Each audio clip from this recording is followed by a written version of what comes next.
Pandemi nyatanya tak membuat hoax berhenti bergulir. Isu kesehatan, penanganan COVID-19 menjadi pembahasan hangat. Berdasarkan data Kementerian Komunikasi dan Informatika, terdapat 1.513 temuan berita bohong atau hoax yang beredar di Indonesia terkait COVID-19. Mulai dari penularan, obat, vaksinasi, hingga chip yang ada dalam vaksin COVID-19. Bukan hanya kontraproduktif, hoax bisa menjadi pemicu munculnya keresahan ataupun perselisihan. Sayangnya, tak sedikit orang yang percaya dan ikut serta membagikan informasi yang salah dan tidak jelas sumbernya. Di masa pandemi COVID-19 ini, masyarakat juga masih berhadapan dengan bahaya hoaks soal pandemi. Nah, banyak kabar dan juga berita miring yang tersebar melalui sosial media. Dari pengobatan, penanganan, hingga vaksinasi tersebut. Nah, padahal kabar dan berita tersebut itu belum tentu kebenarannya. Nah, hal ini juga tentu saja menggiring masyarakat untuk menolak vaksinasi. Nah, maka dari itu, podcast Gempar 9 kali ini mengangkat tema yaitu antara fakta dan hoaks vaksin COVID-19. Yang tujuannya itu dia untuk mengedukasi masyarakat agar mengetahui apa saja sih fakta dan hoaks dari vaksin COVID-19. Nah, jadi hari ini kita kedatangan pemateri yang sangat luar biasa. Beliau merupakan magister spesialis keperawatan medikal bedah sekaligus doktor keperawatan yang telah lulus dari Universitas Indonesia pada tahun 2019. Nah, beliau ini juga merupakan dosen kita di Fakultas Keperawatan Universitas Syah Kuala. Nah, tentu saja pemateri kita ini dari gelar-gelarnya kita udah nggak ragu lagi gitu ya, dan udah tahu nih kalau beliau ini adalah expert di bidangnya. Mungkin tanpa memperpanjang waktu, langsung saja kita sambut pemateri kita yaitu Dr. Nurse Hilman Syarif, Magister Keperawatan, Spesialis Keperawatan Medikal Bedah. Oke, selamat pagi Nurse. Apa kabarnya? Selamat pagi, alhamdulillah sehat. Alhamdulillah kita masih diberi kesehatan ya, sehingga kita dapat bertemu pada podcast Gempar 9 pada hari ini. Mungkin kita masuk terlebih dahulu ya Nars ya, untuk materi terkait apa aja sih manfaat dari vaksin. Nars boleh langsung dijawab. Oke, baik Nusa. Jadi tadi kita diminta untuk membahas apa saja ya manfaat dari vaksin. Jadi saya pikir sebelum menjawab itu ya saya akan review sedikit bagaimana sistem imun di tubuh kita itu bekerja ya Nusa. Ya, jadi begini. Ketika virus ataupun benda asing masuk ke dalam tubuh kita, ya tubuh manusia, sistem imun kita itu akan menyerang. Jadi sistem imun akan memberikan perlawanan, ya. Tetapi proses ini kan membutuhkan waktu, ya, Nusa. Jadi karena untuk mengalahkan virus, bakteri, ataupun benda asing yang masuk tadi, sistem imun di tubuh kita itu harus mencari tahu dulu bagaimana cara dia untuk melawannya. Jadi nanti setelah sistem imun ini berhasil untuk menghabisi benda asing atau virus yang dimaksud, maka mereka itu akan mengingat bagaimana mereka mengalahkan benda asing yang dimaksud gitu.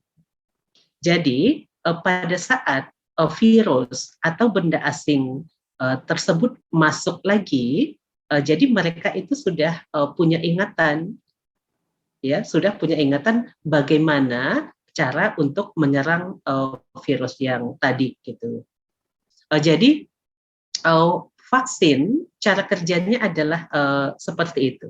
Jadi nanti vaksin itu akan membantu tubuh kita mengenal virus yang masuk. Jadi pada saat nanti virus atau benda asing masuk ke dalam tubuh, sistem imun di tubuh kita sudah mengenal dan dia langsung bisa menyerang atau menghabiskan. Jadi guna dari vaksin pada dasarnya adalah untuk meningkatkan sistem imun di tubuh kita terhadap virus atau benda asing. Jadi seperti itu singkatnya, Nusa. Ya, baik. Berarti memang dari sistem imun kita tuh memang sudah paham gitu ya Pak ya mekanismenya bahwa kalau misalnya ada virus, itu kita dari antibodinya harus kenal dulu gitu Pak ya.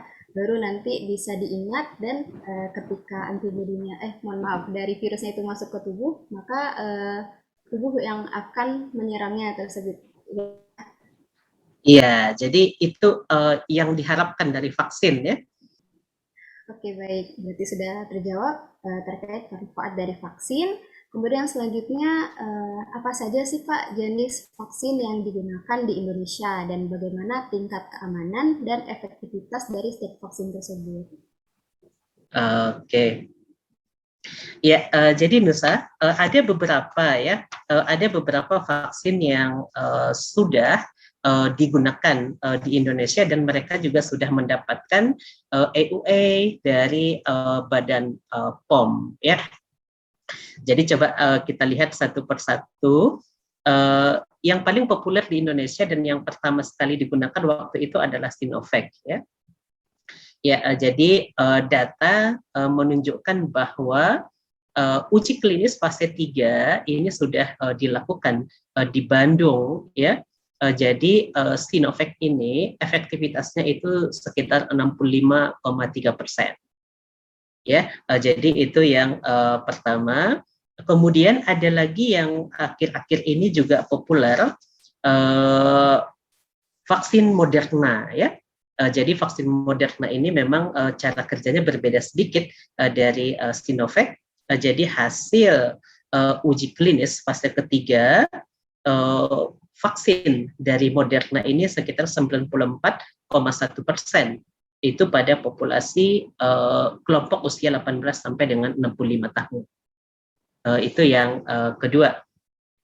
Kemudian contohnya, bukan contohnya ya, vaksin yang ketiga ada AstraZeneca. Jadi hasil uji klinis yang dikembangkan oleh AstraZeneca dan University of Oxford, mereka mendapatkan bahwa efikasi dari AstraZeneca itu sekitar 62,1% ya. Ya, jadi tadi sudah kita sebutkan Sinovac, kemudian Moderna, kemudian AstraZeneca. Kemudian ada vaksin Pfizer ya. Jadi data uji klinis fase ketiga ini yang dilakukan oleh Pfizer Inc. Dan juga BioNTech ini 100% pada usia remaja 12 sampai 15 tahun. Tetapi pada populasi usia 16 tahun ke atas ternyata ini efikasinya sekitar 95,5% ya. Jadi sebenarnya masih ada beberapa vaksin lagi, tetapi yang populer di Indonesia adalah vaksin yang disebutkan. Jadi memang efikasinya bervariasi nih, dari 62,1% sampai dengan ada yang 100% pada populasi tertentu. Begitu. Berarti memang sudah banyak ya Pak ya vaksin yang digunakan di Indonesia dan tentu saja efektivitasnya itu beragam tuh ya. Dan itu tergantung dengan usia dari masing-masing yang diberikan vaksin gitu Pak ya. Iya benar. Oke, baik. Selanjutnya sebenarnya apa Pak bahan utama dalam pembuatan vaksin COVID-19? Karena dari berita yang beredar, vaksin ini dia mengandung microchip katanya gitu Pak, dan zat-zat beracun seperti boraks, formalin, dan bahkan merkuri. Nah, apakah benar seperti itu, Nurse? Mohon penjelasannya. Iya, ya jadi akhirnya beritanya meresahkan gitu ya. Iya, jadi pada dasarnya bahan dari vaksin ini adalah komponen dari virus itu sendiri. Jadi ketika kita membahas vaksin untuk COVID-19, jadi komponen utamanya itu adalah komponen dari SARS-CoV-2 ya. Untuk yang Sinovac ya. Jadi data menunjukkan bahwa Sinovac ini diproduksi dari virus yang sudah tidak aktif. Jadi mereka menggunakan inactivated virus Jadi virusnya itu sudah mati gitu. Virusnya sudah mati. Akan tetapi ada satu komponen yang berperan dalam virus yang disebut dengan spike, ya. Jadi spike ini adalah jenis protein, ya. Jadi meskipun virusnya mati, spike-nya itu masih utuh. Tetapi dia tidak memberikan peluang untuk virus ini untuk berkembang seperti itu. Jadi ketika virus yang sudah mati ini kemudian dengan spike yang masih utuh masuk ke dalam tubuh, jadi sistem di tubuh kita itu sudah dilatih gitu ya untuk mengenal, oh ternyata ini ada nih yang masuk spike dari SARS-CoV-2 gitu. Jadi pada saat nanti virus itu masuk ke dalam tubuh, maka sistem tubuh kita sudah belajar duluan. Gitu. Jadi memang tubuh kita tidak kontak secara langsung dengan SARS-CoV-2, tetapi melalui sistem yang dibuat seperti itu, maka sistem tubuh kita itu dilatih untuk menghalau kalau ada virus COVID yang masuk gitu. Oke, kemudian kalau vaksin Pfizer sama Moderna, mereka ini menggunakan sistem yang agak berbeda. Jadi disebutkan bahwa kedua vaksin ini menggunakan metode yang modern ya untuk membuat vaksinnya. Jadi kedua vaksin ini menggunakan genetic coding dari spike COVID-19 dalam bentuk mRNA. Jadi makanya beberapa kali disebutkan bahwa kedua vaksin ini adalah mRNA vaksin karena menggunakan mRNA. Jadi beberapa vaksin seperti tadi prosesnya diharapkan sehingga memang mereka punya komponen bahan dasar yang agak berbeda sedikit. Tetapi pada dasarnya mereka adalah komponen dari virus. Gitu. Jadi terkait dengan microchip, ternyata ya itu adalah isu yang tidak benar. Ya. Jadi seperti kita tahu bahwa microchip ini kan memang ukurannya kecil, tetapi dia punya komponen-komponen dengan ukuran tertentu juga begitu. Jadi vaksin ini kan rata-rata diberikan melalui injeksi, ya, melalui injeksi. Jadi tidak ada tidak ada data yang menunjukkan bahwa chip itu bisa masuk ke dalam komponen dari vaksin. Jadi kita sampaikan kepada masyarakat bahwa itu adalah isu yang tidak benar, ya. Oke, baik. Berarti memang kesimpulannya itu berita tentang microchip yang ada di vaksin itu salah gitu ya Pak ya. Berarti Iya, hoax. benar. Iya, tidak Dan benar ya. tidak mengandung zat-zat beracun juga pastinya ya Pak ya. Seperti borax, Iya, dan juga benar. merkuri seperti yang tadi saya jelaskan. Oke. Oke, lanjut Bapak. Nah, jadi di sini ada pertanyaan juga, Pak. Apa sebenarnya penyebab seseorang yang telah melakukan vaksinasi itu dia masih bisa terpapar COVID-19? Ini pertanyaan yang sering banget ya Pak ya kita dengar dari masyarakat. Iya. Iya, ini memang informasinya beredar di masyarakat seperti itu ya, karena memang kelihatannya ada yang seperti itu, ya. Jadi dia sudah vaksin nih, ternyata kok masih bisa COVID lagi gitu ya. Oke, jadi saya berikan beberapa data yang didapat ya. Yang pertama ya, secara garis besar bahwa vaksin yang diproduksi itu adalah dari jenis yang non varian. Ternyata akhir-akhir ini variannya kan banyak muncul ya. Jadi yang paling populer kita dengar ada yang varian Delta, kemudian ada varian-varian lain gitu. Jadi mungkin saja bahwa ketika ada virus dengan varian yang lain, ya varian yang lain, vaksin yang sudah masuk ke tubuh itu tidak terlalu kuat seperti itu. Jadi karena memang pada dasarnya vaksin itu dibuat dari prinsip virus yang non varian tadi.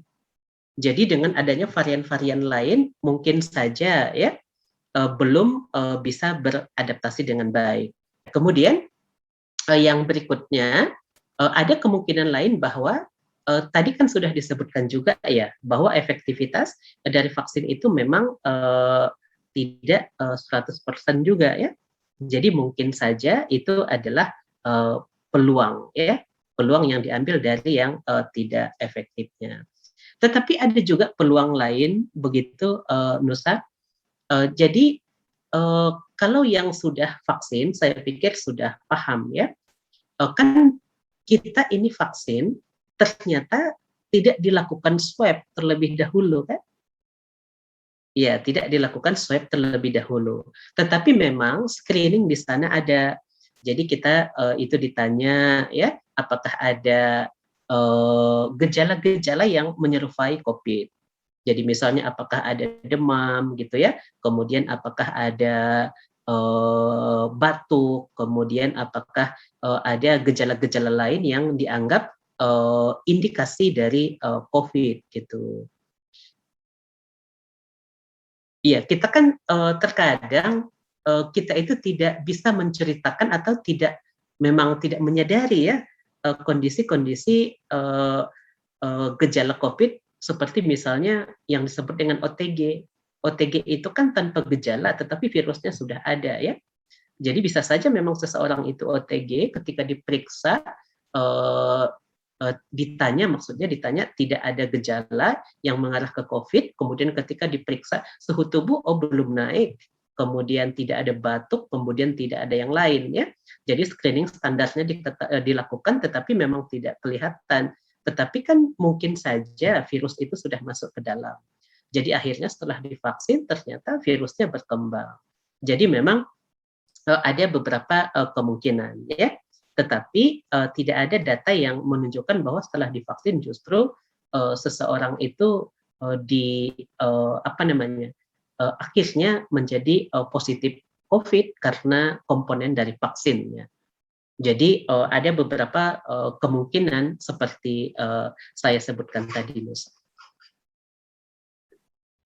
Oke, Pak, berarti memang seseorang itu bisa terkena COVID-19 lagi dikarenakan memang dari vaksinasi ini beda jenisnya dari jenis ataupun varian virus yang masuk, Pak ya. Kemudian dari nilai efektivitas vaksinasinya, kemudian juga ada kejadian di mana para penderita COVID ini memang tidak sadar bahwa mereka sudah terinfeksi COVID sebelumnya, Pak ya. Jadi memang ada kemungkinan untuk terpapar COVID-19 lagi, Pak ya. Iya, jadi itu beberapa kemungkinannya ya. Oke, baik. Selanjutnya Bapak, dari vaksin tersebut apa saja efeknya Pak yang mungkin saja bisa terjadi? Nah, bisa selama ini juga Nusa pernah dengar gitu di masyarakat, katanya efeknya itu dia bisa membuat mandul pada wanita, serta dapat menyebabkan lumpuh bahkan meninggal dunia setelah divaksin. Apakah benar seperti itu ya Pak? Oke, ya. Jadi saya untuk yang pertama tadi terkait dengan vaksin bisa membuat mandul gitu ya. Jadi tentu ini sangat meresahkan nih untuk terutama para perempuan ya. Oke, jadi saya jelas dulu sedikit terkait dengan mandul. Ya, jadi seseorang itu tidak bisa menghasilkan keturunan, terutama perempuan kalau yang pertama indung telurnya sudah rusak, ya, atau indung telurnya itu tidak ada karena kondisi tertentu, ya, atau mungkin ya saluran indung telurnya ke rahim itu sudah dipotong. Jadi melalui operasi tertentu ini saluran ini dipotong, kemudian kalau rahimnya diangkat atau rahimnya rusak. Jadi itu beberapa penyebab yang membuat seseorang terutama seorang perempuan itu tidak bisa menghasilkan keturunan atau mandul ya. Ternyata data menunjukkan bahwa vaksin itu tidak ada hubungannya dengan organ-organ tadi. Gitu. Jadi data uji klinis itu menunjukkan seperti itu, bahwa vaksin itu tidak ada kaitannya dengan organ-organ yang sudah kita sebutkan sebelumnya. Jadi dengan indung telur, kemudian dengan saluran indung telur, kemudian dengan rahim. Jadi kita harus sampaikan kepada masyarakat bahwa data menunjukkan vaksin itu tidak menyebabkan kemandulan, gitu. Oke. Kemudian yang berikutnya, tadi kan katanya setelah vaksin itu lumpuh, gitu ya. Oke. Pada dasarnya memang vaksin ini punya kejadian ya ikutan ya pasca imunisasi. Tetapi biasanya adalah gejala-gejala yang tidak berat ya. Jadi misalnya demam, pusing ya. Jadi selevel itu. Tetapi kenapa ada yang lumpuh? Apakah karena vaksin gitu ya? Jadi kemungkinan ini masih terkait dengan apa yang kita sebutkan pada bahasan sebelumnya. Ya, mungkin saja ya identifikasi kondisi-kondisi komorbidnya itu tidak lengkap ya. Jadi prosedurnya sebelum dilakukan vaksinasi kan semuanya diidentifikasi ya. Ada pemeriksaan fisik standar, kemudian ada interview standar terkait dengan itu. Tetapi terkadang masyarakat kita kan ini tidak bisa menceritakan dengan baik, atau banyak di kita itu memang yang tidak mengenali ada gangguan di tubuh gitu. Iya, jadi kan banyak nih masyarakat kita yang belum bisa menceritakan dengan baik kondisi tubuhnya gitu. Ya, jadi data menunjukkan seperti itu. Jadi vaksin yang dipakai itu efeknya tidak sampai ke sana gitu. Jadi sampai ke kelumpuhan atau kematian gitu. Jadi uji klinis menunjukkan seperti itu, ya. Tetapi memang mungkin itu mungkin itu disebabkan oleh tidak teridentifikasinya dengan baik, ya. Jadi kemungkinan karena tadi pada saat diinterview, jadi datanya kan tidak keluar semua, ya, karena masyarakat kita ini kan banyak yang tidak bisa menceritakan kondisi tubuhnya itu dengan lengkap, gitu, ya. Nah, jadi data menunjukkan seperti itu. Berarti sudah sangat jelas Pak ya dari penjelasan Bapak bahwa vaksin itu tidak mengakibatkan mandul terhadap wanita, lumpuh, bahkan meninggal dunia. Oke, selanjutnya Bapak, benar atau tidak WHO pernah menemukan vaksin COVID-19 yang palsu beredar di Indonesia? Sehingga hal ini juga bisa meresahkan masyarakat tentunya kan Pak ya, karena menduga banyak vaksin palsu sehingga masyarakat juga nggak mau untuk divaksin. Bagaimana Pak penjelasannya? Oke. Jadi saya akan respon dengan informasi yang saya dapat seperti disampaikan oleh kementerian, ya. Jadi vaksin di Indonesia itu sudah didesain sedemikian rupa untuk meminimalkan adanya vaksin-vaksin palsu di Indonesia. Jadi memang obat-obat ini kan sering sekali ada produk-produk yang palsunya seperti itu. Jadi kementerian itu sudah membuat desain agar kejadian ini minimal gitu ya. Jadi diawasi, dicegah agar tidak terjadi. Sehingga nanti masyarakat juga diimbau untuk mengikuti sesuai dengan informasi yang diberikan. Jadi caranya seperti ini, vaksin yang masuk ke Indonesia itu masuk melalui satu pintu, ya, melalui satu pintu. Kemudian ada juga kerjasama dengan Kementerian Luar Negeri. Jadi Kementerian Luar Negeri itu kan sudah mengenal gitu ya Jadi mereka langsung dengan produsennya. Jadi agar vaksin ini didapatkan langsung dari produsennya, Kementerian Kesehatan itu bekerja sama dengan Kementerian Luar Negeri. Jadi itu upaya untuk meminimalkan agar vaksin yang masuk itu bukan vaksin yang palsu ya. Kemudian vaksin yang masuk itu seharusnya punya barcode resmi ya. Jadi karena tadi dia masuknya satu pintu, jadi memang barcode-barcode ini sudah terregistrasi. Jadi ketika nanti tidak sesuai dengan barcode yang terregistrasi berarti bisa ditindaklanjuti kan seperti itu. Jadi upayanya memang sangat ketat untuk membuat agar vaksin palsu ini tidak ada gitu. Jadi salah satunya tadi dengan registrasi barcode, kemudian bahwa vaksin yang masuk ke Indonesia itu masuk dalam satu pintu.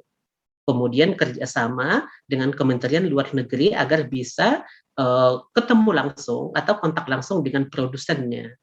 Jadi memungkinkan untuk tidak ada yang palsu. Kemudian kepada masyarakat juga memang harus dihimbau ya, sebaiknya mengakses vaksin itu pada tempat-tempat yang resmi ya. Jadi tidak membeli vaksin misalnya pada yang dianggap sebagai black market begitu ya. Jadi mereka mengakses vaksin itu pada tempat-tempat yang sudah resmi gitu. Jadi kan beberapa tempat resmi itu sekarang dipublikasikan ya. Jadi masing-masing pemerintah daerah itu punya lokasi resmi untuk vaksin, kemudian institusi-institusi mereka punya lokasi resmi untuk vaksin. Jadi sebaiknya masyarakat itu mengakses vaksin itu pada tempat yang resmi gitu. Jadi seperti itu kira-kira Nusa. Jadi dari prosesnya itu memang sudah dikawal ya melalui sistem satu pintu, kemudian kerjasama dengan luar negeri, kemudian registrasi barcode, kemudian adanya tempat-tempat resmi untuk dilakukan vaksinasi. Baik, berarti sudah jelas Pak ya bahwa pemerintah sudah memberikan upaya gitu untuk minimalisir bahwa vaksin palsu itu tidak akan masuk ke Indonesia gitu. Nah, tentunya dari masyarakat juga harus pandai gitu Pak ya memilih tempat vaksinasi yang memang resmi tempatnya Pak ya. Oke baik, tidak terasa Pak kita sudah memasuki yang terakhir Pak, yaitu gimana nih tips supaya kita bisa menghindari diri dan juga kita bisa mencegah orang-orang di sekitar kita itu menerima berita hoax. Baik, ya. Jadi gimana sih caranya biar informasi-informasi ini lurus gitu ya? Iya, jadi pemerintah sudah punya pusat informasi resmi terkait dengan vaksin, ya. Jadi pemerintah itu membuat web ya, di sana ada informasi-informasi resmi ya. Jadi sebaiknya ketika ada informasi tertentu di compare ya atau dibandingkan gitu ya atau divalidasi gitu. Jadi kalau istilahnya tabayun gitu ya. Jadi informasi-informasi ini dibandingkan dengan informasi resmi yang diberikan oleh pemerintah. Jadi sebaiknya ketika mendapatkan informasi tertentu jangan disebarkan dulu ya. Jangan disebarkan dulu sebelum informasi ini dipastikan benar gitu. Jadi terkadang kan kita ini juga latah gitu ya, apalagi di misalnya di grup-grup yang isinya adalah orang sekitar kita. Jadi ketika ada informasi di sana langsung share. Nanti dia juga punya peluang untuk menyebarkan lagi ke orang lain gitu. Jadi sebaiknya ketika ada informasi-informasi terkait dengan vaksin yang didengar, sebaiknya membandingkan dulu dengan informasi resmi yang dikeluarkan oleh pemerintah. Kita juga bisa mengakses informasi yang benar dari para ahli yang sudah membahas, yang sudah mempelajari vaksin dengan baik. Ya, jadi di webnya Kementerian Kesehatan ya, di situ ada banyak informasi-informasi. Jadi sebaiknya membandingkan atau memvalidasi dengan sumber informasi yang resmi gitu. Ya, saya pikir seperti itu. Iya, Pak. Oke, baik, Pak. Sudah sangat jelas tips yang sudah diberikan oleh Nurse Hilman. Semoga teman-teman bisa menyerap informasi yang sudah diberikan ya. Baik. Terima kasih Bapak, sangat bermanfaat materi yang telah Bapak sampaikan.